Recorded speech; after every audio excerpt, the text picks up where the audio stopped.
Okay, scripture reading. Now the serpent was more subtle than any beast of the field which the Lord God had made. And he said unto the woman, Yea, hath God said, Ye shall not eat every tree of the garden. Verse 2, And the woman said unto the serpent, May we eat of the fruit of the trees of the garden. And verse 3, But the fruit of the tree which is in the midst of the garden, God had said, Ye shall not eat of it, neither you touch it, lest ye die. Verse 4, The serpent said unto the woman, Ye shall not surely die, for God doth know that in the day ye eat thereof, then your eyes shall open, and ye shall be as gods, knowing good and evil. And when the woman saw that the tree was good for food, and that it was pleasant for the eyes, and the tree to be desired to make one wise, she took of the fruit thereof and did eat, and gave also unto her husband with her, and he did eat.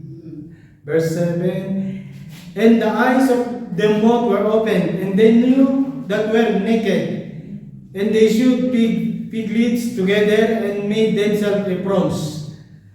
And they heard the voice of the Lord God walking in the garden in the cool of the day. And Adam and wife hid themselves to the presence of the Lord God amongst the trees of the garden. And the Lord God called unto Adam and said unto him, Where art thou? And he said, I heard thy voice in the garden, and I was afraid because I was naked, and I hid myself.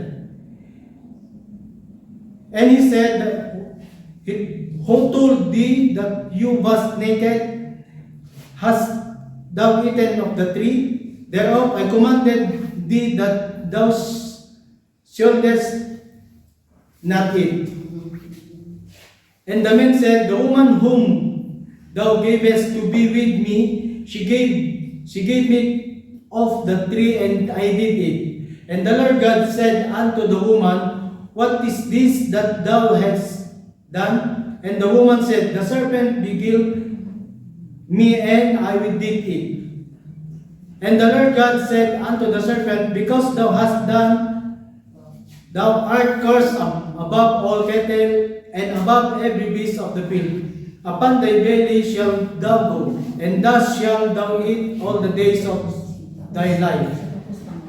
I will put an enmity between thee and the woman, and between the seed and her seed. It shall bruise thy head, and thou shalt bruise his heel. And unto the woman she said, I will greatly multiply thy sorrow by thy conception.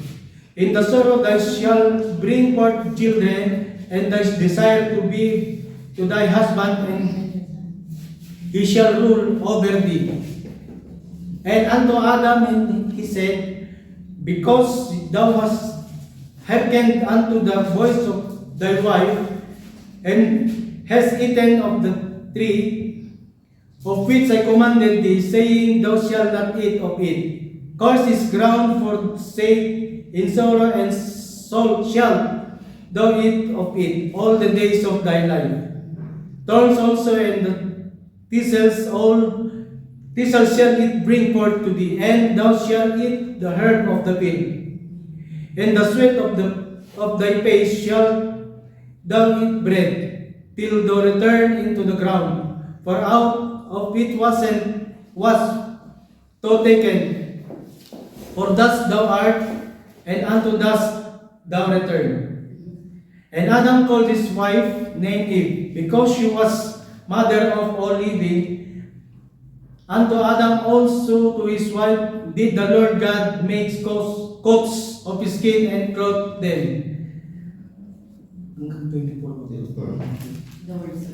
And the Lord God said, Behold, the man is become as one of us, to know good and evil. And now, let's put forth his hand, and take also of the tree of life, and eat and live forever.